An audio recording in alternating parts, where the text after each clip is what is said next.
Hello, everybody. Welcome to Coffee with Chloe in the morning.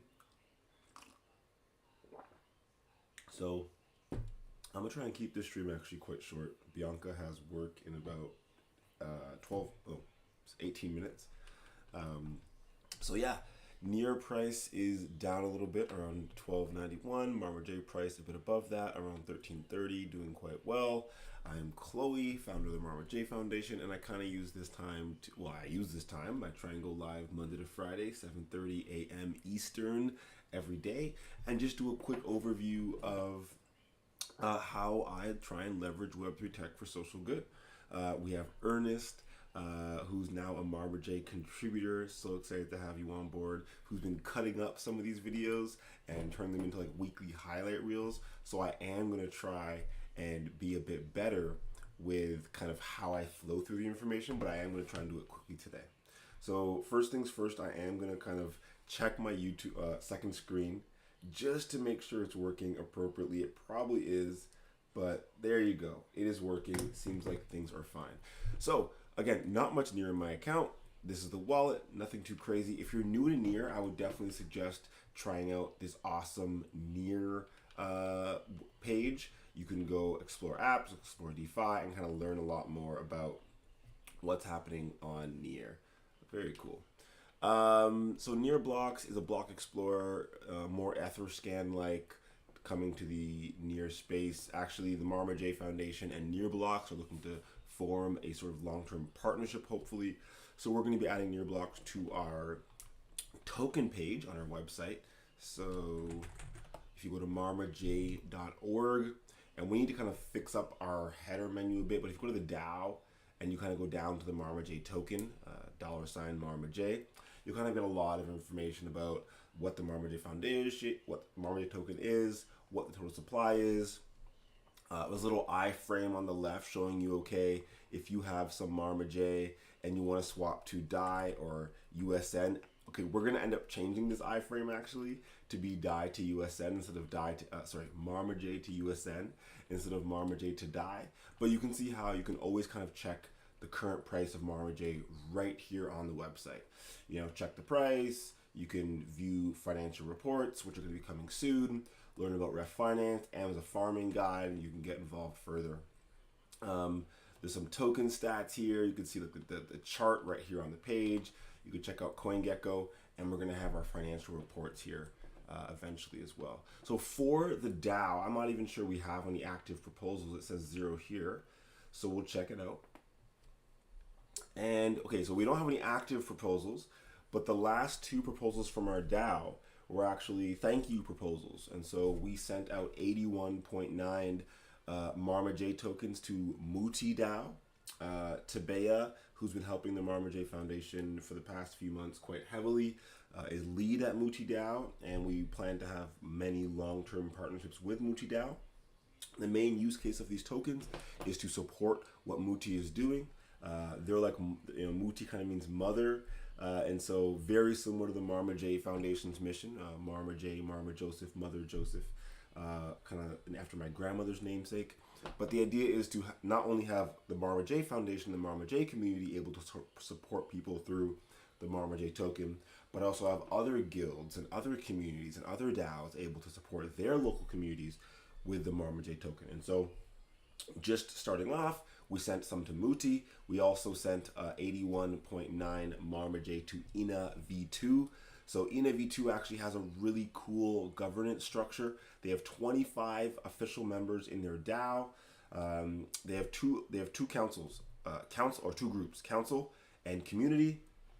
The council group, okay, they can actually vote. So I have like 5 votes cast or whatever.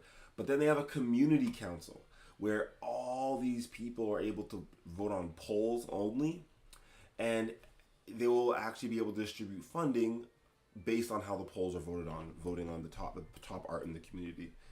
And so it's a pretty cool governance experiment. And so the Marma J Foundation is hopefully, they had some treasury funds and they had some bugs and issues while trying to create this cool governance structure. And so sending over some tokens so that they can continue their experimentation and continue supporting their Community, they try and support, women in their projects, a place to create, collaborate, teach, and learn. Again, very similar to what we're trying to do at the Marma J Foundation. So just trying to have other groups support us in our mission of spreading love, support, and positivity, and leveraging Web3 tech for social good. So a lot of what we do is training other communities as well. So a lot of these communities are just getting started with fungible token distribution. They don't have a token of their own yet. So by sending them Marma J token, they're able to experiment as if, hey, what if they did have their own token? What if they did have to share that with a community? How would they use that efficiently to distribute funding and support? So we actually won the match with a gobbler, which is insane. The gobbler is quite weak, but we are leveling up the gobbler again so we can get an item in Crypto Heroes. So the reason that we are leveling up the gobbler is we got the gobbler because if you had a legendary pet or some other character, some other things, you were able to get one. Sorry. And so luckily, I was able to get a gobbler. They're not very strong at all, quite weak, but they're kind of a special event pet. So there's that, I suppose. Let's see. Okay, now time for my strongest team. And then generally, I kind of just switch the screen from here over to Crypto Heroes, but I'm going to try and do better at like staying on the screen I'm talking about and not having as much like scatterbrained ADHD. Because I feel like if someone's going to be cutting up these videos, at least the audio should match what the screen is showing. But we'll see how that goes. So usually with our main team, we win quite often. That's pretty normal. We get 3, 4, 5 wins in a row. Sometimes we'll get unlucky and we'll lose like the first 2 matches. But we're also going to see what our global rank is. So once we get the gobbler item from Crypto Heroes, hopefully the next couple of weeks, I'm going to start going for first place on the leaderboard again. So I'm quite far from first now, as you can see. Even second place is quite a far ways away. But we could get up to third relatively reasonably. So short-term goal, let's get to third place. Let's get gobbler level 50 or, continue going, get an item. We're saving up all of our eggs because we are getting a Mika pet, a Mika special event pet created for Pixel Pets. And so we're kind of saving up all of our eggs until the new pet's added to the pool of possible pets, and then we're going to hatch all of our pets to try and see if we can get a bunch of Mikas. I hope we can get some extra Mikas as well to maybe try and sell or auction off to raise funds for the Marma J Foundation, but I kind of just want to give them away. For me, the coolest thing would be having like 30 or 40 Mika NFTs into our DAO, and then being able to transfer them to like active raiders in the Marma J raiding party and stuff like that. So that's kind of the goal for the Marma J raiding party, is that we kind of have this white list of individuals who kind of grow in a community together playing these games or blockchain games. And so through that, we're able to kind of also have perks to going out to those same raiders. So whether it's for now, Marma J tokens, but eventually we'd love if we could actually send out useful NFTs for the game. So currently we have a Titan item, and this Titan item allows us to, let me just check actually, because I haven't checked the Titan item in a while, and maybe I can open it now. Nope. So I can open the Titan item in 1 day, 22 hours, and 48 minutes. So once I can open that item, I'll have another epic item probably, but generally I don't need the epic item for my own character. And so the beauty there is that we can actually send that to someone else in the community. So we can have like a weekly raffle. The winner of the raffle, we can transfer them the epic item, and that could actually provide more utility for them, more excitement for being part of the community. And it's for us kind of a thank you. Thank you for taking part. Thank you for joining us. And here's some item to keep you incentivized to keep playing. So currently we distribute Marma J tokens because it's the best we got for utility and sending out support and all of that. Eventually, we would love to kind of even maybe partner with Marma J tokens. We still need to use tokens potentially to get blog posts written or edit videos or just kind of the basic support tasks. But when it comes to incentivizing the community as a whole, it'd be wonderful to do that, not necessarily with fungible tokens, but with NFTs that provide value.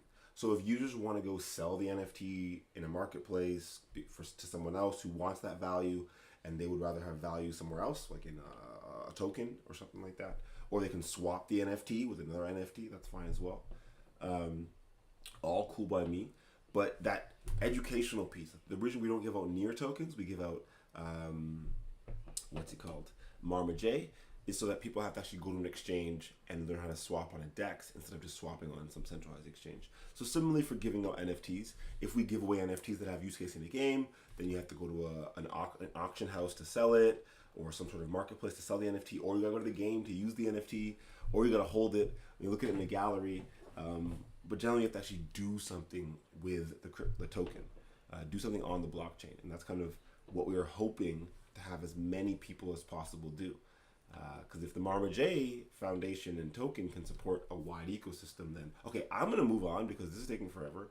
I think we're the only team currently in the hard difficulty, so super lax this week for Crypto Heroes.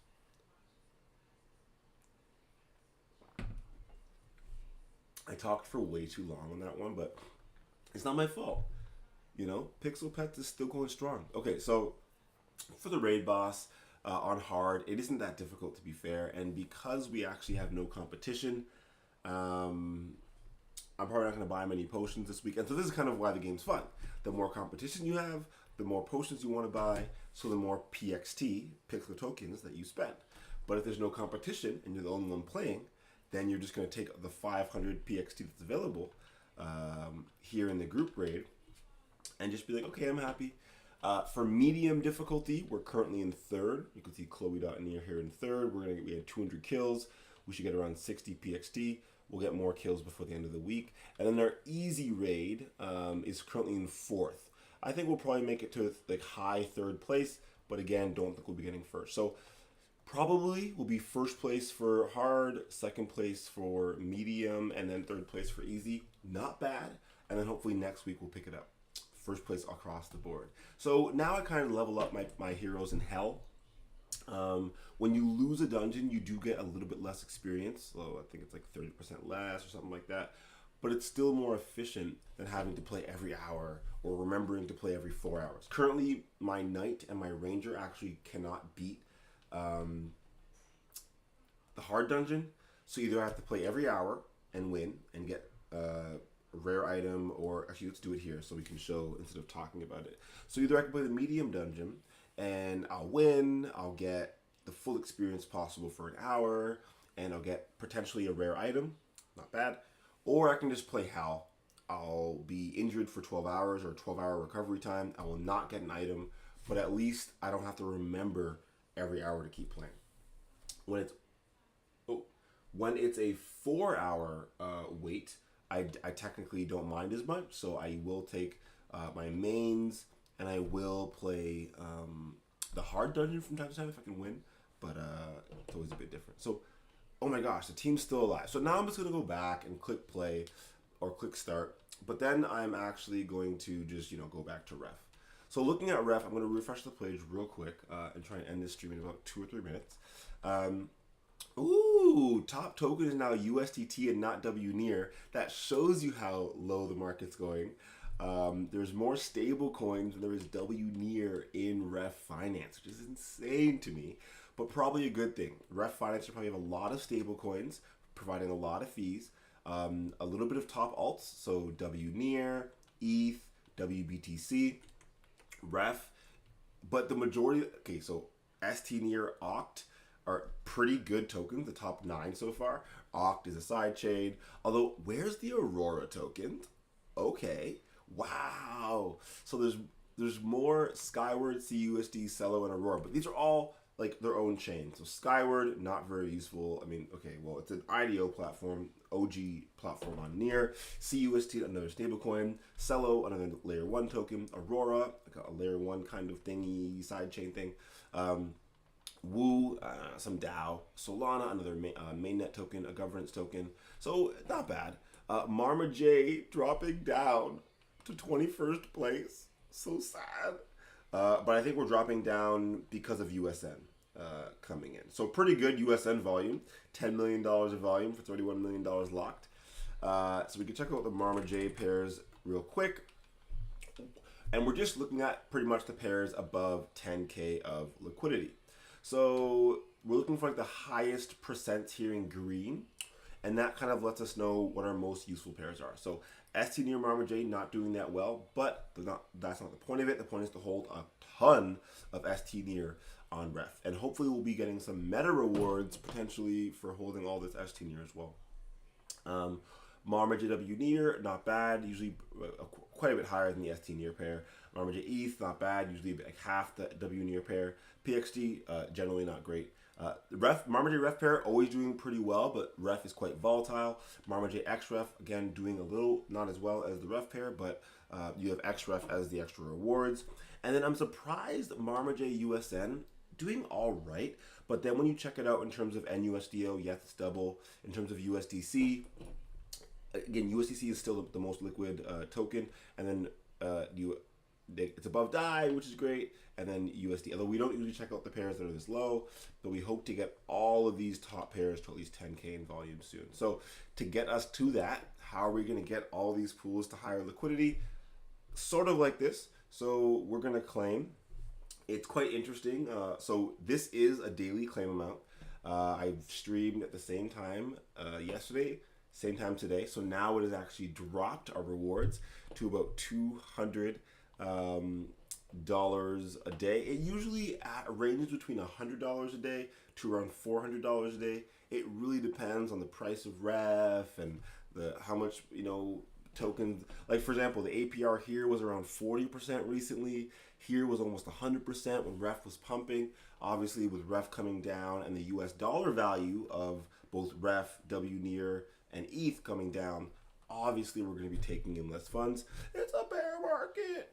All that fun stuff. It's not. I mean, in my opinion, totally fine. Not really worried about any of this, but people do get worried, and that's also totally fine. So we're going to withdraw only the tokens that are above $2 in rewards. As you can see, we don't have very much near in our account. Probably to top that up soon. I'll probably do that right now. And I have to get off the stream anyway. So that's kind of the end of what we do. I'm going to send some ref tokens. Like the last step of the stream is usually, coming here, coming to my ref tokens. I do a lot of management on Chloe.near as well now. And so for example, okay, marmaj.near needs some more near. I send the funds to Chloe.near. I do the swaps that I need to do. Right? And then after I do the swaps, I send the tokens back where I need to go. Chloe.near is like my hot wallet. It allows me to use the auto router on ref. It allows me to create mint-based stores when it's too much data for the ledger. It allows me to create DAOs because, again, ledger can't create DAOs. So yeah, stuff like that. And now I'm able to go on Chloe.near, the account. I'm able to swap and do a lot of management from there. And I'm also going to play some crypto here. So hope you all have a wonderful day, wonderful rest of the week. I probably won't be streaming tomorrow. Maybe I will be in the afternoon, but it definitely won't. I mean, you know what? Maybe see you tomorrow. But probably not. I'm probably staying over at my grandma's house or something like that. But see y'all.